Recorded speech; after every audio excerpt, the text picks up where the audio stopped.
While editing the last video about the generic classes and using generic lists for this particular web application, I figured there's even one more thing that is possible now that has not been possible before. Pascal has enumerators. This for loop here that uses the variable I to traverse all the items of fstores can be written much easier now. Also, the assignment of lstore is much easier that way. So we take this all away and replace it with for lstore in, and this is the biggie, fstores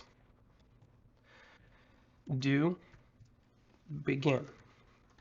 So what this loop does is, for all the items in fstore, we will get an instance lstore, and for each of these instances, this will be executed.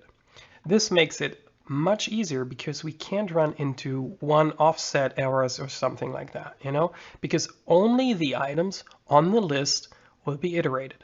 So we do the same thing here for the books, for lbook in fbooks do and begin. That's it.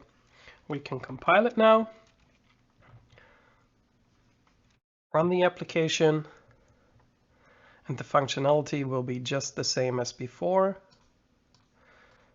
Just we do not have any more possibility of any errors here in the code with our variable. So we can even remove the variable I from our code, and this makes our code much more easier to read. Let's read this. For lstore in all the items of fstores do, and here for all the books in lbook in fbooks do. So this really is yet another improvement. Little things make a whole lot of difference. Just have a look at the new release of TMS Web Core coming your way soon.